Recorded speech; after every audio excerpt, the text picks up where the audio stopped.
ഭിന്നശേഷിയുള്ള കുട്ടികളുടെ രക്ഷിതാക്കളുടെ മാനസികാരോഗ്യം ഇത് വളരെ പ്രധാനപ്പെട്ടിട്ടുള്ള ഒരു വിഷയമാണ്. ഇന്ത്യ അടക്കം പല ലോകരാജ്യങ്ങളുടെ പഠനങ്ങൾ എടുത്ത് പഠിച്ചപ്പോൾ മനസ്സിലാക്കാൻ പറ്റിയത് ഇത്തരത്തിലുള്ള കുട്ടികളുടെ രക്ഷിതാക്കൾക്ക് കാര്യമായിട്ടുള്ള മാനസികാരോഗ്യ പ്രശ്നങ്ങൾ ഉണ്ട് എന്നുള്ളതാണ്.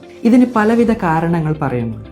കുട്ടികളുടെ ചികിത്സയ്ക്കും പരിശീലനത്തിനും ആവശ്യമായി വരുന്ന ചെലവ്, കുടുംബത്തിൽ നിന്നും സമൂഹത്തിൽ നിന്നും കൃത്യമായി പിന്തുണ കിട്ടാത്ത അവസ്ഥ, ഇങ്ങനെയുള്ള കാരണങ്ങളാണ് ഈ ഒരു മാനസികാരോഗ്യം കൃത്യമായി മെയിൻറ്റെയിൻ ചെയ്യാൻ അവർക്ക് പറ്റാതെ വരുന്നത്. ഒരു റീഹാബിലിറ്റേഷൻ സൈക്കോളജിസ്റ്റ് എന്ന നിലയിൽ കുട്ടികൾക്ക് പരിശീലനം കൊടുക്കുന്നതിനോടൊപ്പം തന്നെ കുട്ടികളുടെ രക്ഷിതാക്കളെ കൃത്യമായി അഡ്രസ്സ് ചെയ്യുക എന്നുള്ളത് നമ്മുടെ കർത്തവ്യമാണ്. ഏതൊരു രക്ഷിതാവും തൻ്റെ കുട്ടിക്ക് ഇത്തരത്തിലുള്ള ഒരു കണ്ടീഷൻ ഉണ്ട്, ഇല്ലെങ്കിൽ ഇത്തരത്തിലുള്ള ഒരു ഡിസബിലിറ്റി ആണെന്ന് ആദ്യമായി മനസ്സിലാക്കിയത് മുതൽ അവർ ആ കുട്ടിയുടെ ആ കണ്ടീഷനെ പൂർണ്ണമായി ഉൾക്കൊള്ളുന്നത് വരെ അവർ കടന്നു പോകുന്ന ഒരു 7 സ്റ്റേജസ് ഉണ്ട്. ഇതിൽ ഒന്നാമത്തെ സ്റ്റേജാണ് ഷോക്ക്. അതിനുശേഷം ഡിനയൽ എന്നുള്ള സ്റ്റേജിലേക്കും ആങ്കർ എന്നുള്ളൊരു സ്റ്റേജിലേക്കും കടക്കുന്നു. പിന്നീട് രക്ഷിതാവ് കൂടുതലായിട്ടും സാഡ്നെസ് എന്നുള്ളൊരു അവസ്ഥയിലേക്ക് മാറുകയും പിന്നെ ഡിറ്റാച്ച്മെന്റ്, റീഓർഗനൈസേഷൻ എന്നുള്ളൊരു സ്റ്റേജിലേക്ക് എത്തുകയും ചെയ്യുന്നു. റീഓർഗനൈസേഷൻ എന്നുള്ളൊരു സ്റ്റേജാണ് ഇതിലൊരു ടേണിംഗ് പോയിന്റ്.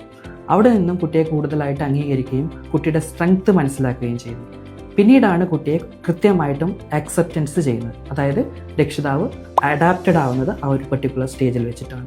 ഏതൊരു രക്ഷിതാവും ഇത്തരത്തിൽ നമ്മുടെ മുന്നിൽ കൗൺസിലിങ്ങിന് വരുമ്പോൾ കുട്ടിയുടെ കാര്യങ്ങളൊക്കെ പറഞ്ഞ് മനസ്സിലാക്കിയതിന് ശേഷം ഈ ഒരു രക്ഷിതാവ് ഏത് സ്റ്റേജിലൂടെയാണ് കടന്നു പോകുന്നത് എന്ന് മനസ്സിലാക്കി അവരെ കൃത്യമായും അഡാപ്റ്റേഷനിലേക്ക് എത്തിക്കാനുള്ള കൗൺസിലിംഗ് കൊടുക്കുക എന്നുള്ളതും നമ്മുടെ ഒരു കർത്തവ്യമാണ്. ഒപ്പം ഇത്തരത്തിൽ കൃത്യമായി അഡാപ്റ്റ് ചെയ്താൽ മാത്രമാണ് ഇവരെ തെറാപ്പിയിൽ കൃത്യമായി ഇൻവോൾവ് ചെയ്യിക്കാൻ പറ്റുന്നത്. അതുമൂലം കുട്ടികളിൽ കൃത്യമായി ഇംപ്രൂവ്മെൻറ്റ്സ് കൊണ്ടുവരികയും ഇവരുടെ മാനസികാരോഗ്യം കൃത്യമായി മെച്ചപ്പെടുത്തിയെടുക്കാനും പറ്റാറുണ്ട്.